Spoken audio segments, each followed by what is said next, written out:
साथियों, स्वागत है आप सभी का हमारे यूट्यूब चैनल पर। तो कैसे हो आप लोग दोस्तों। ये क्लास B.Ed फर्स्ट ईयर के पेपर सेकंड की है, जिसमें आज हम स्टार्ट करेंगे एक नया चैप्टर।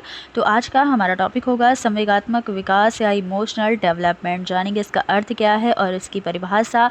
तो आप सभी लोग जल्दी से इस क्लास में जुड़ जाइएगा और इसे ज़्यादा से ज़्यादा लोगों तक शेयर कर दीजिएगा, क्योंकि ये topic exam point of view से काफ़ी इंपॉर्टेंट है। हर बार इसमें से क्वेश्चन देखने को मिलते हैं, तो इस बार भी श्योर है कि आपके एग्ज़ाम में इसमें से क्वेश्चन देखने को मिलेंगे। तो चलिए ज़्यादा देर न करते हुए आज का ये टॉपिक स्टार्ट करते हैं। अगर बात करें संवेगात्मक विकास की, तो यह शिक्षा की दृष्टि से संवेगात्मक विकास मानव विकास और वृद्धि के महत्वपूर्ण पहलुओं में से एक बहुत ही आवश्यक पहलू है।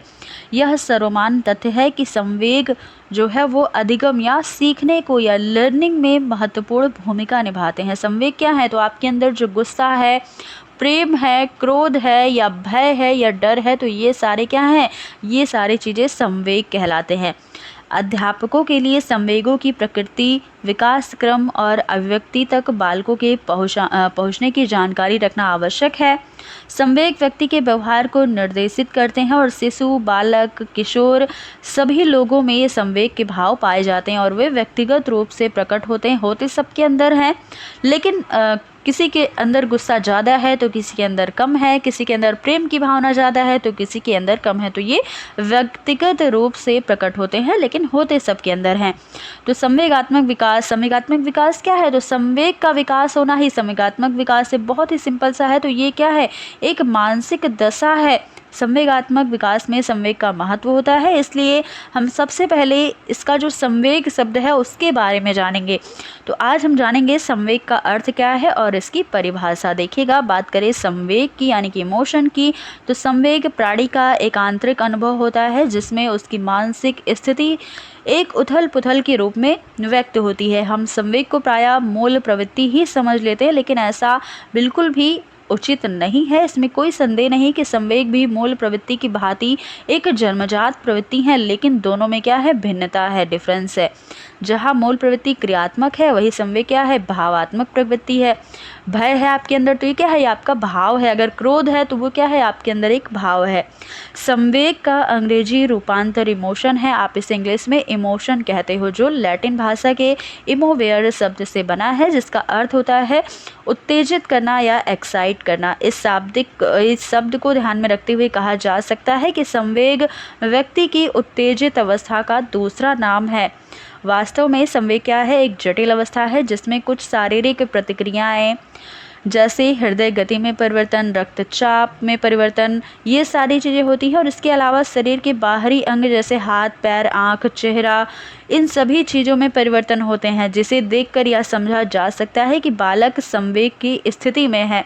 अगर आपके अंदर गुस्सा होगा तो आपके चेहरे से ये पता चल जाएगा कि हाँ, आपके अंदर गुस्सा है। तो ये बाहरी अंग, आपके शरीर के बाहरी अंगों से भी पता चल सकता है या देखने से लोग जान सकते हैं। तो संवेग की शारीरिक प्रतिक्रियाएं अभिव्यंजक व्यवहार के अलावा एक आत्मनिष्ठ भाव भी होता है। सामान्यतः किसी भी संवेग में सुखद या दुखद के भाव की अनुभूति पाई जाती है। जैसे भय में दुखद भाव होता है, दुखद अनुभूति होती है, और सुखी में क्या? सुखद भाव, आप खुश लगेंगे देखने में। तो ये चीज़ें होती हैं। यही बात है कि अन्य संवेगों की स्थिति में सारी चीज़ें पाई जाती हैं। अब हम देखेंगे संवेग की परिभाषा क्या है। तो संवेग की परिभाषा क्रो के अनुसार एक परिभाषा दी गई कि एक संवेग इस प्रकार से एक भावात्मक अनुभव है जो व्यक्ति में सामान्यीकृत आंतरिक समायोजन और मानसिक तथा शारीरिक रूप से उत्तेजित दशाओं के साथ साथ होता है और वह उसके बाह्य व्यवहार में दिखाई देता है। इस प्रकार से परिभाषा किए जाने पर एक संवेग एक आंतरिक गत्यात्मक समायोजन होता है जो व्यक्ति की संतुष्टि, सुरक्षा और कल्याण के लिए संक्रियाशील होता है। तो ये परिभाषा आपको क्रो के अनुसार देखने को मिली है, जो आप अच्छे से याद रखेंगे। अगली परिभाषा देखिएगा, तो गेल डॉर्ड के अनुसार दी गई। इन्होंने कहा संवेग क्या है? क्रियाओं का एक उत्तेजक है। आगे देखेंगे तो इंग्लिश के अनुसार संवेग एक जटिल भाव की अवस्था होती है जिसमें कुछ खास शारीरिक और ग्रंथीय क्रियाएं भी पाई जाती हैं।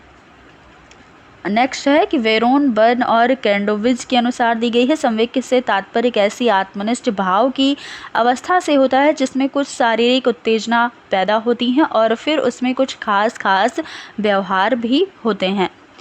वुडवर्थ ने एक परिभाषा दी है कि संवेग किसी प्राणी के गतिमय और हलचल पूर्ण अवस्था है। व्यक्ति को स्वयं वह अपनी भावनाओं को उत्तेजनापूर्ण स्थिति प्रतीत होती है और दूसरे व्यक्ति को वह उत्तेजित अथवा अशांत मांसपेशियों और ग्रंथियों की एक क्रिया के रूप में दिखाई देती है। तो ये सारी परिभाषा जो आपने देखी वो आपको अच्छे से ध्यान रखनी है। देखिए एक दो परिभाषा और भी बची हैं, वो भी देख लीजिएगा।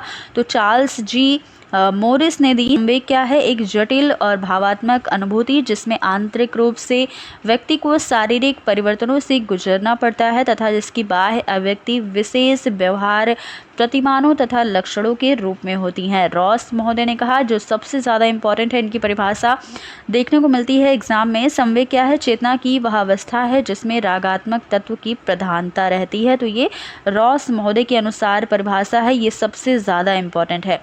अगली परिभाषा दी है वैलेंटाइन ने। इन्होंने कहा कि जब रागात्मक प्रवृत्ति का वेग बढ़ जाता है तो सभी संवेग की उत्पत्ति हो जाती है।